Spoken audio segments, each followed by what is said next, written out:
Hello, baseball fans.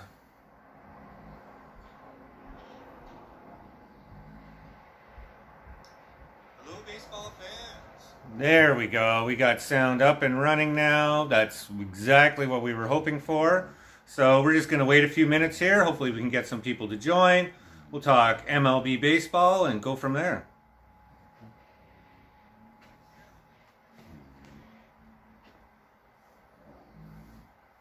Hope everybody's having an awesome Canada Day out there. Just want to give a quick shout out to say how grateful I am to be a Canadian. Love this country. So happy Canada Day to all the fans out there and all the Canadians. Hey, and when we think Canada Day, outside of fireworks and burgers and hot dogs, we're thinking baseball. It's always an awesome day there on the field. Love it when they stretch out the big flag there, and it's going to be a big weekend of baseball with the Toronto Blue Jays, Tampa Bay. They're doing 5 games between yesterday and Sunday. It's going to be a lot. Wow. So let's just wait for a few more people to get on here, and we'll go from there. I know we got some questions coming up, so it should be interesting, and we'll talk baseball, all the good things about the Jays, and just double checking that everything's up and running good. So as I said, today's just kind of an impromptu live stream. We got the big live stream coming tomorrow. It's going to be around 12:30, just as the start of the 2-game doubleheader. So we're going to get right into baseball then. It's going to be our first big one. Plus we're going to be doing an MLB prize giveaway. It's going to be a $25 Blue Jays card, so you can use that to get something cool at the shop. I know things might be a little bit more, but it's our first one, so it's going to be $25, and we're going to try to make sure we give it to our loyal viewers. So we'll do a question in the live stream, actually, get you to answer in the comments below. And if you're a subscriber, you do the comment, you're going to be automatically entered. And we'll give it like a week for some people who might miss the stream tomorrow, pardon me. And when we do our next live stream, which will be the following Saturday, I think that's the 10th maybe, I might be wrong on that. But we're going to do that one as a night live stream, probably around 9 o'clock Eastern time. So that way our people on the West Coast can get some time to catch up there as well. And that's when we'll announce the winner. So today's live stream, we got a couple cool things we can talk about. As I said, it's an impromptu one. We're just testing out the bugs. But the first one we got to talk about is Kikuchi. And last night, and boy, oh boy, it's looking like the $36 million man. I say $36 million because if you don't know Kikuchi, that's what we signed him to this offseason. 3 years, $36 million. And maybe Pete Walker's voodoo magic is starting to work for him. He went strong, and he went strong on a night that we needed him to.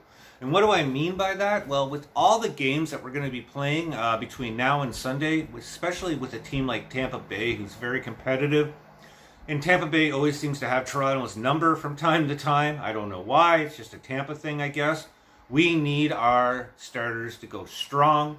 We need to save our relievers for the big doubleheader tomorrow, and we're off to a good start. I know we used Thornton, Simber, and Phelps yesterday, so I'm hoping that maybe they can give Simber a rest today, so that way he's available tomorrow. But even if we use Romano today, we're still going to be able to use him tomorrow. And that's the important thing there, that we didn't have to use Jordan Romano last night. So at least for the doubleheader, we're going to try to want to have Adam Simber there, Jordan Romano, David Phelps, and even Trent Thornton. If we can have 4 strong relievers going for the doubleheader, then we're in a bit of a better shape. I still don't know who's going to pitch. And I find it interesting. They said to Kevin Gausman that he's going to be pitching tomorrow, that he has the choice of which game he wants to start. Maybe that's just out of respect to him for how well he's been pitching. But I want to see him pitch first. And why do I say that? Well, say the first game tomorrow, the 12:30 game, is a complete blowout. I hope not. Whoever they bring up, maybe it goes like 3 innings and they have to use 6 relievers. That would be a disaster. That puts a lot of pressure on Kevin Gausman to be able to go long, because now they don't have the relievers that he's going to be counting on if he's pitching a tight game, say 2-1. That's when you want to have your Adam Simber, your Jordan Romano. So that being said, I like to see Kevin Gausman go first. Takes a bit of pressure off him, especially if he pitches a nice strong 7 innings. Then that's going to give us a chance for the second half of the doubleheader to come up. And I'm curious, if anybody knows, put it in the comments below. I was trying to check and I couldn't find out for sure if Anthony Kay is available. I'm not suggesting Anthony Kay is going to get the call up for tomorrow's doubleheader, but he's one of those players that you could bring up into the bullpen. If he's healthy, he can pitch multiple innings, and I like Anthony Kay. I know he's not an impact player per se, as some people may like, but he certainly gets the job done. So we'll just have to wait and see what comes tomorrow, but thank you, Kikuchi, for starting off this Tampa Bay series on a strong note. As I said, this is just an impromptu, quick live stream out there, so just testing out the bugs before our big one tomorrow at 12:30. But I thought we could talk about some interesting things today nonetheless. Maybe we'll go for like 20 minutes. One of those is Jordan Romano. And I got some flack, but I did get some support on the chat that I did, the vlog. And that was the vlog about, is it time to worry about the Toronto Blue Jays bullpen? And as I said, we're still sitting 24th, 25th out of 30 MLB teams. So that's not too hot right there to begin with. On top of that, we need to definitely make a trade. And I know people are talking about Andrew Benintendi, if I'm pronouncing that right. But we definitely need pitching, not offense, come trade deadline. I know there's some pieces there, and we'll talk about that in a second. But Jordan Romano seemed off again on the last start, and that's what's really making me worry. And it's nothing against Jordan Romano. He's an awesome pitcher, but he's still learning how to be a closer. He was kind of thrown into that with the success that he had. So there's a lot of pressure on being a new closer on an MLB playoff ready team. And what I mean by that is every game for the Jays really counts, especially if you consider last season when we lost by one game to make the playoffs. Certainly won't happen this year with the expanded playoffs. But that puts a lot of pressure on Jordan Romano, and it comes down to wondering, is he an 8th inning guy or is he a 9th inning guy for the Jays? And that's where the Jays definitely need some support. And outside of Andrew Benintendi and the relief pitchers that come there, one pitcher that I think could make a huge impact for the Toronto Blue Jays, and there's going to be a vlog coming out on him on Sunday, is Anthony Bass. Boy, oh boy, he had an ERA last time I checked around 1.80. He's getting everything done this season. He could be a strong complement with Jordan Romano there. I know he's only controlled to the end of the season, so that's why Miami certainly will consider shipping him out. They're not an MLB playoff team at the moment. And the question is, how much is it going to cost us to get a half season of one of the best relievers in baseball?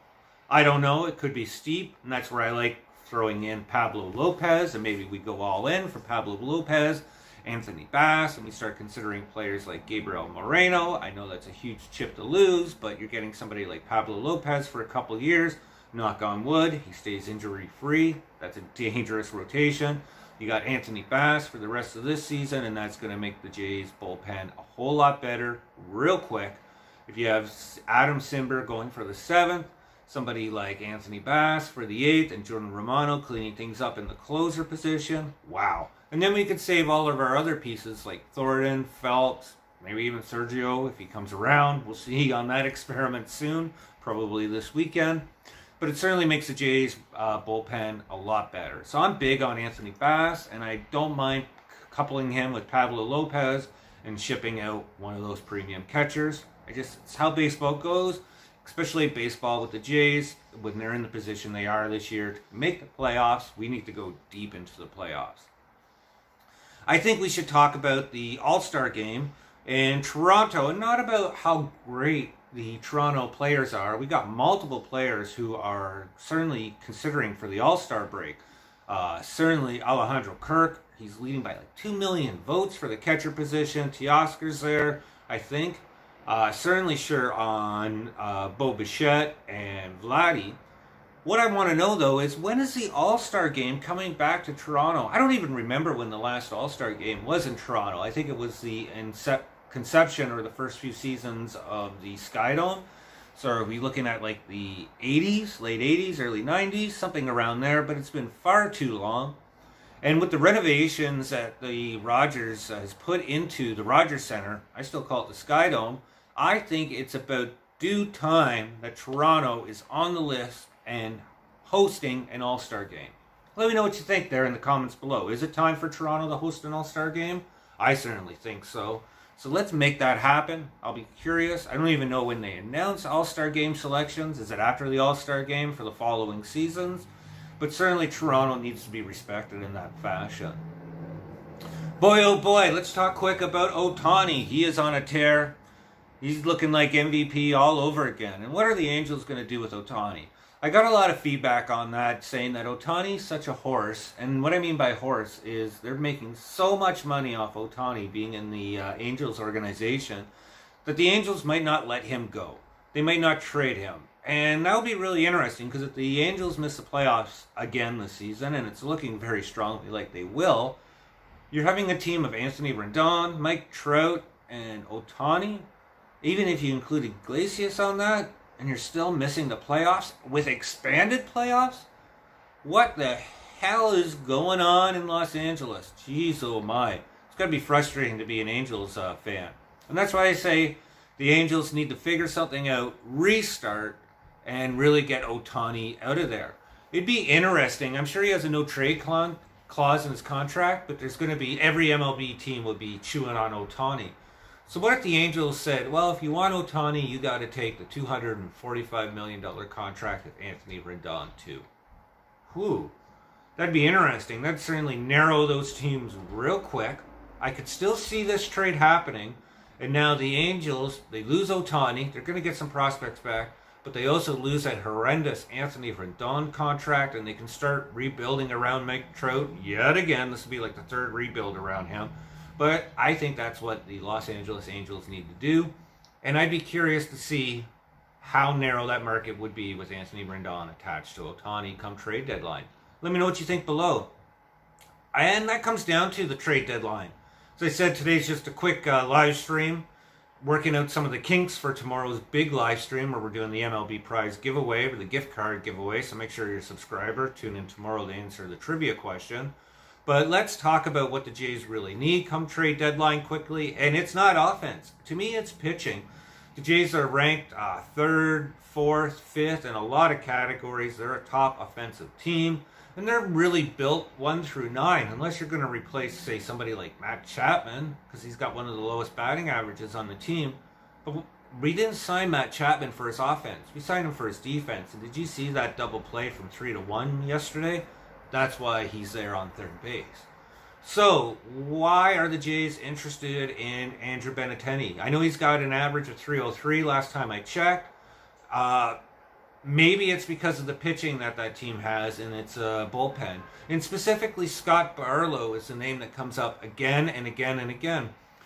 Scott Barlow's got a 2.36 ERA. He'd be an awesome addition to the Jays bullpen, but he's got 3 more years of control. So I just don't see Scott Barlow getting traded because Andrew Benintendi's not one of those players that they have to unload. They're going to get a return on him whether he goes solo or packaged with their bullpen, and that's why it scratches my head that the Jays are even checking in on him. To me, if it's the Jays, it's got to be the Jays and pitching. I don't know if we need a starter. Be ideal. If it is a starter, it's got to be a real huge impact player, kind of like how we got David Price when we were making the playoff run last time, although they kind of misused Price, so we won't talk about how that worked out.